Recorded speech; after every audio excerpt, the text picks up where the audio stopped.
नमस्कार, राष्ट्रमंच न्यूज़ से मिर्जा गौर बोल रही हूँ और आपके सामने हम लेके आ रहे हैं 2 खबरें। पहली खबर है सीडब्ल्यूसी मीटिंग की और दूसरी है दिग्विजय सिंह की पोस्ट पर। आज सुबह दिग्विजय सिंह जी ने एक पोस्ट की जिसमें उन्होंने लिखा संगठन के बारे में, आरएसएस के संगठन के बारे में, और वो पोस्ट हम आपको पढ़ के सुना रहे हैं। विजय सिंह दिग्विजय जी लिखते हैं, कोरा साइट पर मुझे चित्र मिला, बहुत प्रभावशाली है। किस प्रकार आरएसएस का जमीनी समय सेवक व जनसंघ भारतीय जनता पार्टी का कार्यकर्ता नेताजी की चरणों में फर्श में बैठकर प्रदेश का मुख्यमंत्री व देश का प्रधानमंत्री बना, यह संगठन की शक्ति है। जय सिया राम। तो साथ में उन्होंने वो चित्र दिया भी है जिसमें अडवाणी जी के साथ ज़मीन पर, अडवाणी जी कुर्सी पे हैं और ज़मीन पर नरेंद्र मोदी बैठे हुए हैं। तो इसमें उन्होंने संगठन की तारीफ की है, इसमें उन्होंने कहीं भी मोदी या अडवाणी जी की तारीफ नहीं की, पहली बात। दूसरी बात, जब सीडब्ल्यूसी की मीटिंग के बाद उनसे पूछा गया कि क्या वो मोदी जी की बड़ाई कर रहे हैं, तो उन्होंने साफ तौर पे कहा कि मैं आरएसएस और मोदी जी का कभी भी प्रशंसक नहीं रहा हूँ और मैं उनका घोर विरोधी हूँ, उन्होंने ये कहा स्पष्ट तौर पे। और फिर जब उनको कुरेद के पूछा गया बार बार, तो उन्होंने कहा मैं मोदी जी और आरएसएस की नीतियों का विरोध करता हूँ और आजीवन करता रहूँगा। एक बात ये हुई। दूसरी तरफ उन्होंने कहा मैंने संगठन की प्रशंसा की है इस तस्वीर के जरिए, इस पोस्ट के जरिए। 11 बजे के करीब जो उनकी ये पोस्ट आई है, तो फिर उनको ये भी जान लेना चाहिए कि इस तरह के ज़मीनी कार्यकर्ता जिनको कोई अनुभव नहीं होता, जब प्रधानमंत्री कुर्सी बैठते हैं तो नोटबंदी, गलत जीएसटी जैसे फैसलों से और दिन रात झूठ बोल बोल कर अर्थव्यवस्था को वास्तव में वो कहाँ ले आए हैं, ये भी जानने योग्य बात है। देश को उन्होंने कितना पीछे, मोदी जी ने देश को कितना पीछे छोड़ दिया है। तो एक आम कार्यकर्ता जिसका कुछ अनुभव नहीं होता, जो पढ़ा लिखा नहीं होता, वो देश को कहाँ ले जाता है, इस बात का भी शायद उनको अच्छे से भान है। इसलिए ये पोस्ट करने से शायद उन्हें बचना चाहिए था, हमारे ख्याल से। जी।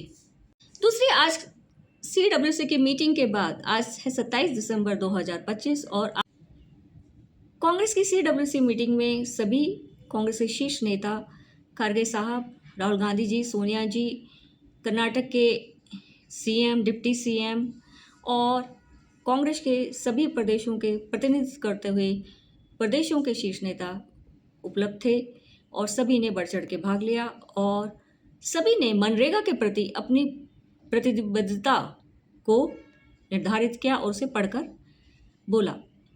सीडब्ल्यूसी मीटिंग के बाद प्रेस कॉन्फ्रेंस में खड़गे साहब ने कहा, खड़गे जी ने कहा, अगर मोदी सरकार ये कहती है कि भारत विश्व की चौथी अर्थव्यवस्था बन गया, जैसा कि वह कहती है, तो केंद्रीय सरकार को मनरेगा का पैसा मजदूरों को देने में क्या नौबत आ रही है। उन्होंने कहा कि पहले तकरीबन 90 से ऊपर जो एक तरह से पूरा ही पैसा होता था, केंद्रीय सरकार देती थी मनरेगा के थ्रू। लोगों को बाहर नहीं जाना होता था, गांव में ही लोगों को छोटा मोटा, जिनके पास कुछ भी साधन, छोटी मोटी ज़मीन थी, अपना घर था, वो छोटा मोटा रोजगार पाके मनरेगा के थ्रू अपनी जीविका को अच्छे से यापन कर पा रहे थे।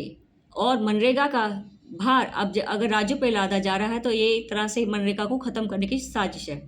दूसरी तरफ उन्होंने कहा कि मनरेगा का नाम बदलने का क्या मतलब सरकार निकालना चाहती है। दूसरी तरफ उन्होंने कहा मनरेगा के नाम से महात्मा गांधी का नाम हटाकर सरकार बहुत ही गलत कार्य कर रही है और वो इसका विरोध करेंगे और मनरेगा को जीवित रहना होगा भारतीय समाज के लिए, भारतीय समाज के उत्थान के लिए। वहीं राहुल गांधी जी ने कहा कि मनरेगा जो है वो कोई ऐसी एक योजना नहीं, वो रोजगार का एक माध्यम है और मनरेगा के इस बदले स्वरूप से निचले तबके के लोगों के लिए बहुत ही दर्दनाक बात होगी और धीरे धीरे ये मनरेगा को ख़त्म करने की साजिश है। उन्होंने कहा मनरेगा का जो पैसा था वो अदानी अंबानी को दिया जा रहा है।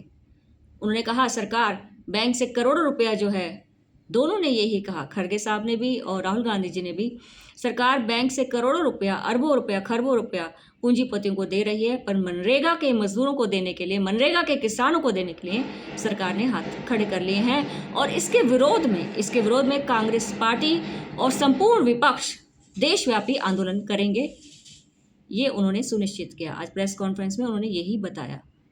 जी, जय हिंद, जय भारत। राष्ट्रमंच न्यूज़ से मृगा गौड़ बोल रही हूँ। और मनरेगा पर राहुल गांधी जी ने स्पष्ट तौर पे कहा कि मनरेगा का पैसा अदानी अंबानी को दिया जा रहा है। अदानी अंबानी जैसे धनाढ्य लोगों को पैसा दिया जा रहा है, जबकि निचले तबके के लोग, किसान और मजदूर, मनरेगा के बदले स्वरूप से बेहद दर्दनाक जीवन जीने पे मजबूर हो जाएंगे। और मनरेगा को बचाने के लिए, मनरेगा के सही स्वरूप में मनरेगा को बचाने के लिए कांग्रेस देशव्यापी आंदोलन करेगी। जय हिंद, जय भारत।